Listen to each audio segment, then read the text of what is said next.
Hi friends, இன்றைக்கி இந்த வெயிலுக்கு இதமாக ஜில்லுன்னு ஒரு கிட்னி பழம் ஜூஸ் எப்படி பண்ணலான்னு பார்க்கலாமா? ஃபஸ்ட்டு கிட்னி பழத்தை வாஷ் பண்ணி கட் பண்ணி எடுத்துக்கிறேன். ஒரு பாதியை மட்டும் ஜூஸ் போடுறேன்.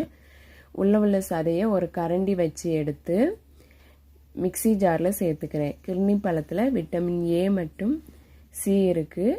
இது சாப்பிட்றதுனால நம்ம உடலில் நோய் எதிர்ப்பு சக்தியை அதிகரிக்கும்.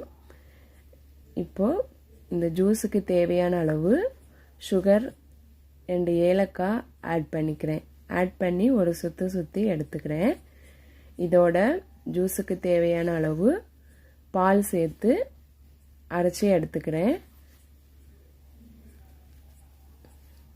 அரைச்சி எடுத்த ஜூஸோட 2 ஐஸ் கியூப் சேர்த்து குடிக்கலாம்.